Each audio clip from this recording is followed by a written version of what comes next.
नमस्कार साथियों, मैं हूं आपका मित्र एडवोकेट अशोक चतुर्वेदी। आपके अपने legal channel Ashok legal ocean पर आपका फिर से स्वागत है। साथियों, विधिक जानकारी की श्रृंखला में आज एक हम महत्वपूर्ण विषय पर चर्चा करेंगे। और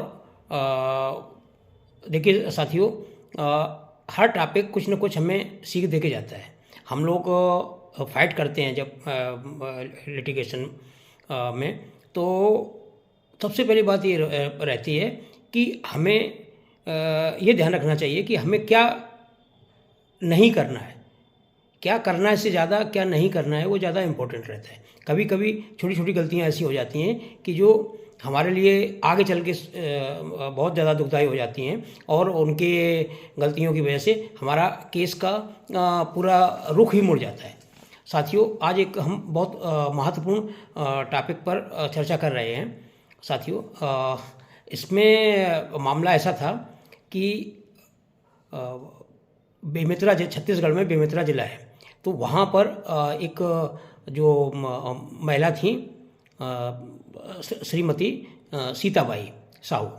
तो सीताबाई साहू की जो हस्बैंड थे वीरेंद्र साहू जी, उनकी डेथ हो गई थी।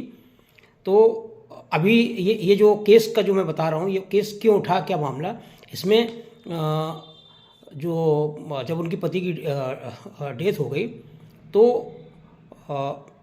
उनके ऊपर फादर इन लॉ जो है, फादर इन लॉ के ऊपर 1500 रुपये महीने का, फादर इन लॉ थे उनके धन्ना साहू, उनके ऊपर 1500 रुपये का मेंटेनेंस बांध दिया गया।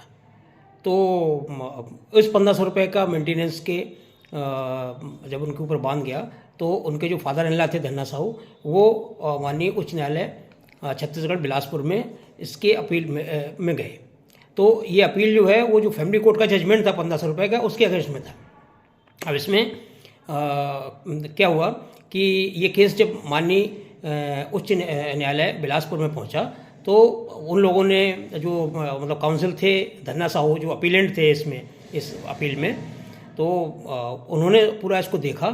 तो इसमें मामला क्या मतलब हुआ, बड़ा इंटरेस्टिंग चीज़ है कि इसके पहले जो इनकी डॉटर इन लॉ थी धन्ना साहू की, सीताबाई साहू, इन्होंने कोर्ट में एक दूसरे मुकदमे में बच्चों की कस्टडी ले गई, क्योंकि वीरेंद्र जी की जब डेथ हुई थी इनके पति की, तो 2 बच्चे थे इनके। तो उन 2 बच्चे फादर इन लॉ के पास रह रहे थे। तो इन्होंने, फादर इन लॉ के पास 6 एकड़ ज़मीन भी थी, और इन्होंने कस्टडी लेने के लिए उसमें मतलब ये बताया था कि फादर इन लॉ के पास है ज़मीन, लेकिन मेरे पास भी सफिशिएंट साधन है, तो मैं बच्चों की कस्टडी मतलब मैं पालन पोषण कर सकती हूँ, और मेरे मायके में भी बहुत मतलब अच्छे से संपन्न है मायके वाले, तो मुझे मतलब कोई पैसे की कोई दिक्कत नहीं है, कोई कमी नहीं है, तो मैं बच्चों की कस्टडी मतलब मुझे चाहिए। ऐसा करके उन्होंने पहले एक दूसरे केस में ये स्टेटमेंट दिया था, और यही स्टेटमेंट देना इनके लिए मतलब गले की हड्डी बन गया।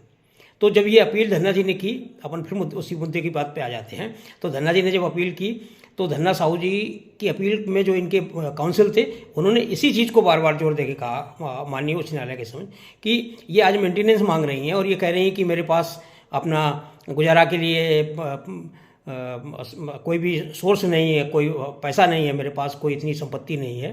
तो इनके वकीलों ने जो Hindu adoption and maintenance act 1956 की धारा 19 है, उसका सहारा लेके बोला कि धारा जो 19 है वो ये कहती है कि कोई भी विडो अपने फादर इन लॉ से मेंटेनेंस ले सकती है, बिल्कुल ले सकती है, उस शर्त पर कि वो खुद अनेबल हो। यहाँ पर ये खुद एक्सेप्ट करी बैठी है पहले पूर्व केस में कि मेरे पास पर्याप्त साधन है, और मेरे मायके में भी मेरे मदर फादर के पास में पर्याप्त साधन है, मैं बच्चों का मेंटेनेंस कर सकती हूँ।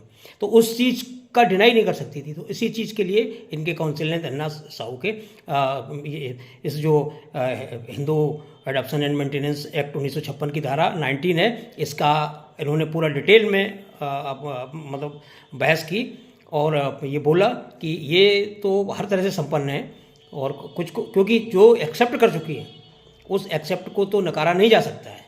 तो पूरा माननीय उच्च न्यायालय बिलासपुर ने देखा इस मामले को, और बाद में ये अपील उनकी एक्सेप्ट हो गई, और उनका 1500 रुपये का जो मेंटेनेंस था फैमिली कोर्ट बेमेतरा के द्वारा जो अवार्ड किया गया था उसको निरस्त कर दिया।